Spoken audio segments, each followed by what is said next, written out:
बहुत अच्छी बात हिंदुओं के लिए याद आ, हिंदू मौन है ना, उन मौन हिंदुओं को एक बात बता देता हूं। एक व्यक्ति मुर्गा पकड़ के लाया और मुर्गे से कहा, कल तूने अगर बाग लगाई ना तो मैं तुझे रांध के खा जाऊंगा। मुर्गे ने कहा, भैया बचना है तो बाग नहीं लगानी। वो चुप हो गया।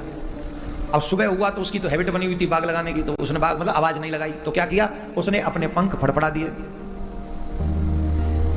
दूसरे दिन उसने पंख फड़फड़ाए तो उस व्यक्ति ने कहा, सुन कल सुबह अगर तूने पंख फड़फड़ाए ना तुझे रांध के खा जाऊंगा। बोल ठीक। अब तीसरा दिन हुआ, ना तो उसने आवाज लगाई ना उसने पंख फड़फड़ाए। फिर जानते हो क्या किया उसने अपनी गर्दन ऊंची की। गर्दन ऊंची की तो उसने कहा, पंख फड़फड़ाए नहीं तूने, आवाज लगाई नहीं तूने, गर्दन ऊंची की। अब अगर तूने गर्दन भी ऊंची की ना तो तुझे रांध के खा जाऊंगा। चौथा दिन हुआ, न उसने पंख फड़फड़ाए, न गर्दन ऊंची की, न बाग लगाई, चुप रहा। तो अगले दिन उसने पता क्या कहा कि अगर तूने कल अंडा नहीं दिया तो मैं तुझे रांध के खा जाऊंगा। मुर्गे को कह रहा, अंडा नहीं दिया तो मैं तुझे रांध के खा जाऊंगा।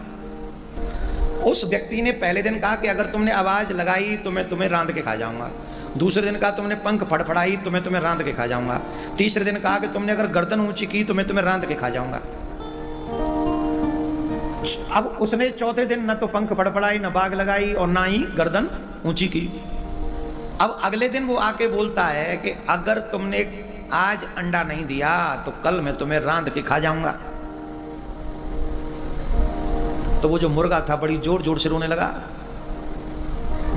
तो उस व्यक्ति ने पूछा, क्यों रो रहा है, तुझे तो मरना ही है। बोले, मैं भी कितना गिरा हुआ निकला। तुमने पहले दिन कहा कि भाई तुमने अगर बाग लगाई मतलब आवाज उठाई तो मैं तुम्हें रांध के खा जाऊंगा, तो मैंने आवाज नहीं उठाई, सिर्फ गर्दन उठाई। फिर कहा गर्दन उठाई तो मैं तुम्हें रांध के खा जाऊंगा, मैंने गर्दन भी नहीं उठाई। फिर तुमने कहा पंख भी फड़फड़ाए तो मैं तुम्हें रांध के खा जाऊंगा, मैंने पंख भी नहीं फड़फड़ाए। और आज देखो तुम कह रहे हो कि अगर तुमने अंडा नहीं दिया तो मैं तुम्हें रांध के खा जाऊंगा।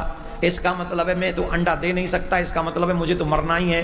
तो जब मुझे मरना ही है तो मैं ये सोच रहा हूं कि जब मरना ही था तो चुप क्यों हूं। काश मैंने पहले ही मरना स्वीकार कर लिया होता, जो मैं अपनी आवाज उठा के मर सकता था। मरा भी तो चुप रहकर मरा, अब मरना तो है ही। आज हम लोग तमाम प्रकार के मुद्दों पे चर्चा कर रहे हैं, लेकिन 20 साल बाद सिर्फ 2 मुद्दे रह जाएंगे हमारे पास, अपनी जान बचानी है और अपनी बेटी बचानी है। सिर्फ 2 बातें रह जाएंगी कि अपनी जान बचानी है कि अपनी बेटी बचानी है। और अगर बेटी बचानी है तो हम धर्म परिवर्तन कर लेंगे। कब? जब आज नहीं जगे तब। अरे जब तुम भगवान के लिए आवाज नहीं उठा सकते, मुर्गे की तरह तुम गर्दन नहीं उठा सकते, मुर्गे की तरह तुम पंख नहीं फड़फड़ा सकते, तो अंडे कहां से दोगे? और जब अंडे नहीं दोगे तो तुम्हें मरना ही पड़ेगा, तुम्हारे पास कोई और ऑप्शन नहीं। आइए मेरे इस कार्य में मेरा साथ दीजिए और अपने कन्हैया को लाने की प्रतिज्ञा कीजिए, प्रण कीजिए, गोविंद को लाने का संकल्प लीजिए।